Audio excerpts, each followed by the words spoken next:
একটি রাজনৈতিক দলের নামকরণ করেছি, যা জাতীয় উন্নয়ন পার্টি বলে আপনাদের কাছে আমরা প্রকাশ করলাম।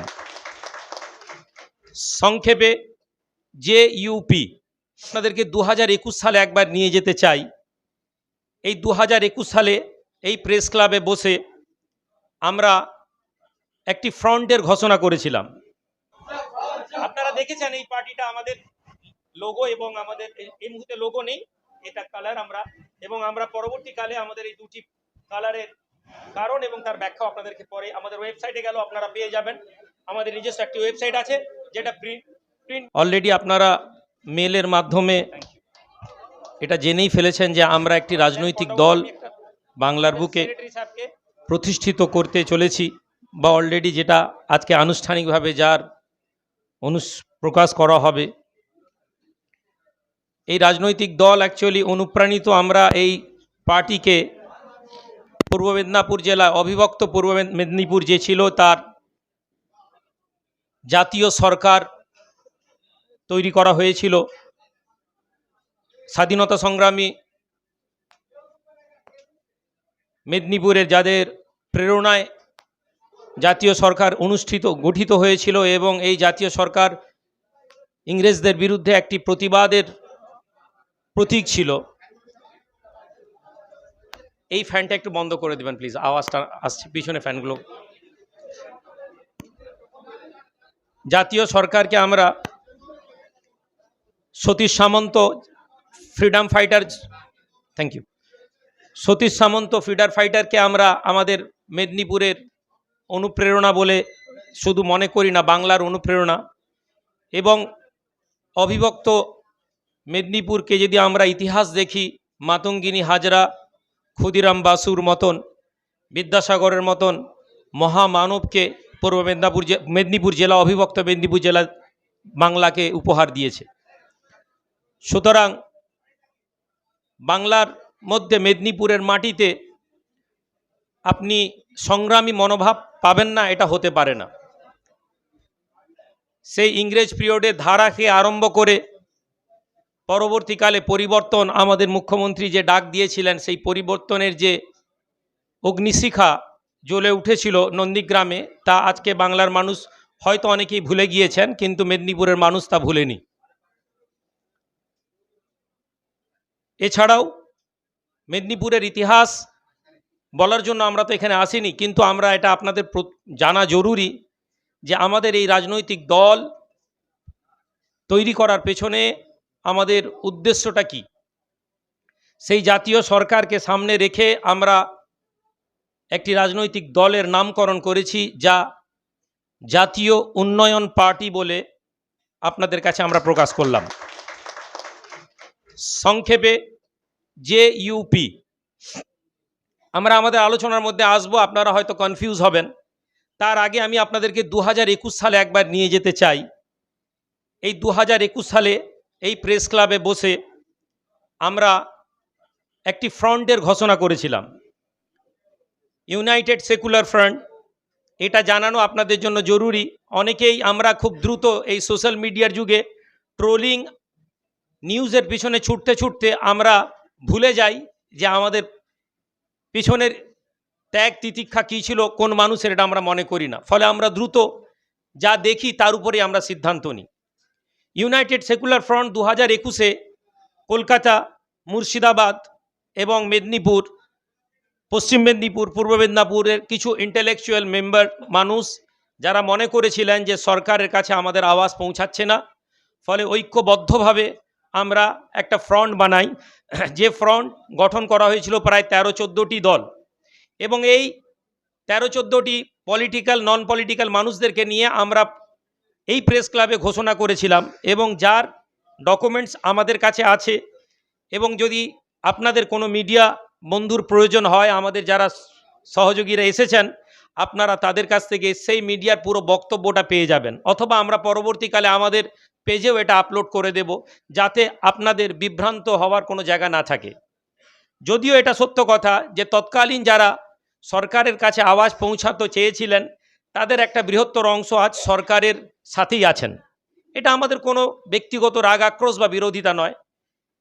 কারণ আমরা খুব দ্রুত সিদ্ধান্ত বদলাই।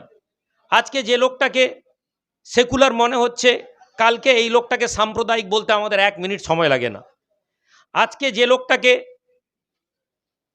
সাম্প্রদায়িক মনে হতে পারে, এক্সট্রিমিস্ট মনে হতে পারে, আমাদের বিশ্বাস যে media, social media, print media, তারা যদি তাদের দায়িত্ব পালন করে, যে লোকটাকে আপনি তার অ্যাপিয়ারেন্সের উপরে হয়তো কোনো কিছু বলছেন, মিডিয়ার মাধ্যমে আমরা সেই লোকটাকে দেশ বা জাতির একজন মানুষ ভালো, বা তাকে আমরা আগামীর পথপ্রদর্শক হিসাবে প্রমাণ করতে পারি।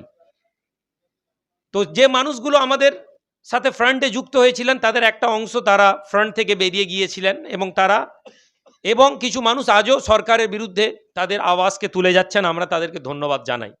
কিন্তু এটা কোনো পলিটিক্যাল দল ছিল না, এটা একটা ফ্রন্ট ছিল, এবং আমরা এই মিডিয়াতে বারবার বলেছিলাম। এবং আমার মনে আছে কোনো এক সাংবাদিক বন্ধু আমাকে প্রশ্ন করেছিলেন যে ইলেকশনের আগে এরকম অনেক দল আসে, আবার ইলেকশনের পরে তাদেরকে আর পাওয়া যায় না।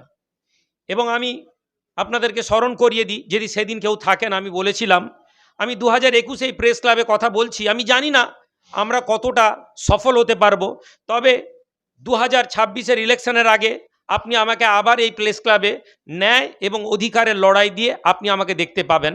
এবং আমি আমার কথা রেখে আজকে আবার আপনাদের কাছে এসেছি, এবং আমরা অনেক পরিপক্ক হয়ে এসেছি। তখন আমাদের কাছে, এই ফ্রন্টের কাছে আলাদা আলাদা রাজনৈতিক দল ছিল, ফলে কেউই একটি ঐক্য মতে আসতে না পারার জন্য ভেঙে গিয়েছিল। ফলে আজ এই মুহূর্তে আমরা এককভাবে জাতীয় উন্নয়ন পার্টিকে নিয়ে আপনাদের কাছে এসেছি। আমাদের পাশে আমাদের নেতৃত্বরা বসে আছেন। আপনারা জানেন আমাদের পার্টির সেক্রেটারি বিষ্ণুপদ পণ্ডা মহাশয় আমাদের কাছে আছেন। এছাড়াও সিনিয়র নেতৃত্ব বদরুদ্দোজা মাস্টারমশাই, আমাদের জানাব ফয়সাল সাহেব, জানাব আরমান সাহেব, ইনারা এসেছেন। আমরা আমাদের আলোচনা আরও বৃহৎভাবে আপনাদেরকে জানাবো। আমাদের লক্ষ্য একটি সুনির্দিষ্ট পরিকল্পনা ছাড়া বাঙালি জাতিকে কখনো এগিয়ে নিয়ে যাওয়া যায়নি। আমরা একটা শব্দ মাঝে মাঝে বলা হয় যে হুজুগে বাঙালি, কিন্তু আমরা এটা বিশ্বাস করি না। কেননা যে বাঙালি শুধুমাত্র ইংরেজদের বিরুদ্ধে নয়, প্রতিটি ক্ষেত্রে, সে যদি সুলতানি পিরিয়ডেও দেখেন, সেখানেও যেমন বাঙালি জাতি লড়াই করেছে।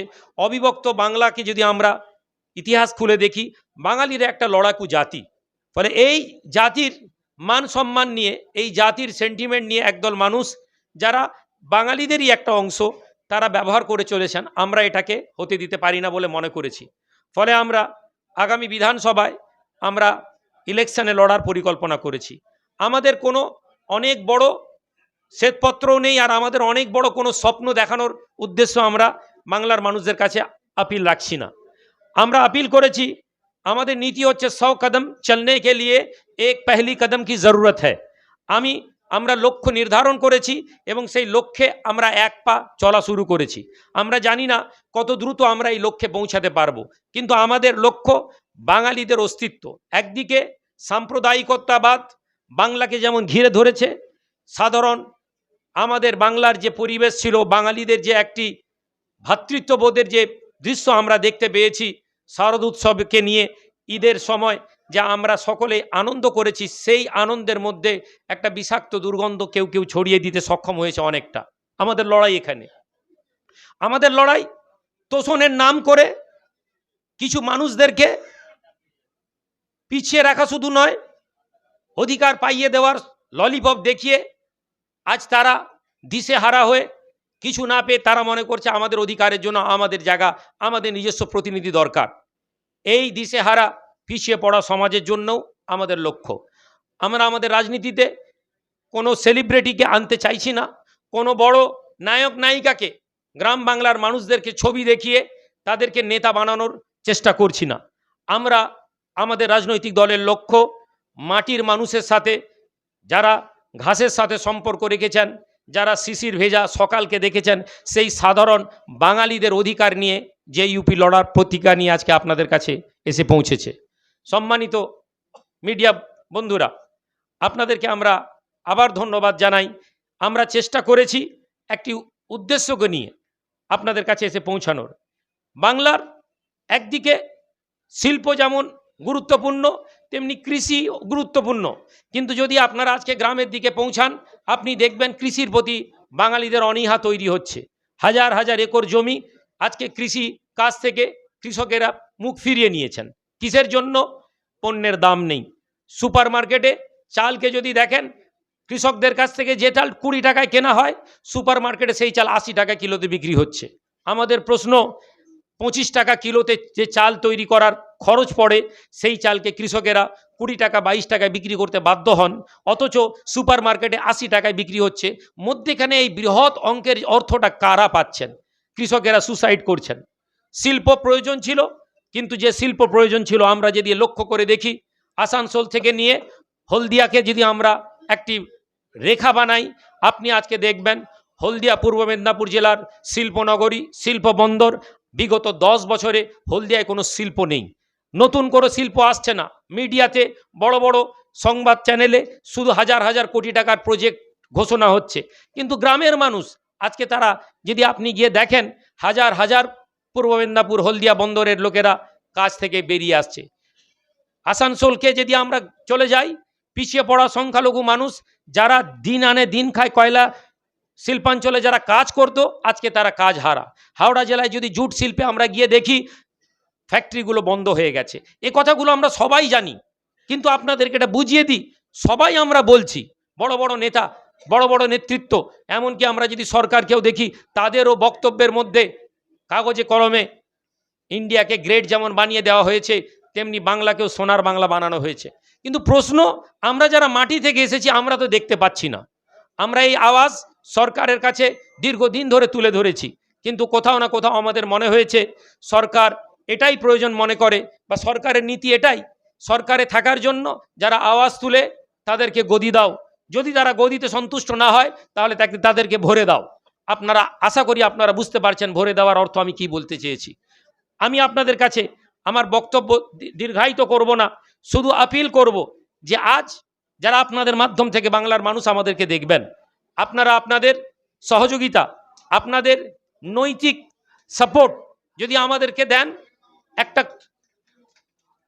স্টেপ আমরা শুরু করেছি, যে কদম, যে পা বাংলাকে নতুন করে আশা দেখাবে। কিন্তু আমরা এখানে বৃহত্তর কোনো আপনাদেরকে স্বপ্ন দেখিয়ে আমরা ভোট আপিল করতে আসিনি। আমরা এসেছি বাংলার মানুষের সচেতনতা বৃদ্ধি করার জন্য। আমাদের বিশ্বাস, এই সচেতনতা আগামীকে বাংলার একটা সকাল দেখাবে, যেটাকে আমরা প্রভার ডাক নাম দিয়েছি। এই প্রভার ডাক আমরা 2023 থেকে প্রত্যন্ত গ্রাম অঞ্চলে কাজ শুরু করেছি। আমরা চাই এই প্রভার ডাকের আওয়াজ আগামী ইলেকশনে বাংলার মানুষের কাছে নতুন করে পৌঁছে যাক, এবং বাংলায় আমরা যেটুকুন জায়গায় আমরা আমাদের মতন করে মানুষের কাছে পৌঁছাবো, মানুষের সহযোগিতা এবং সমর্থন পাওয়া যায়। ধন্যবাদ, ভালো থাকবেন।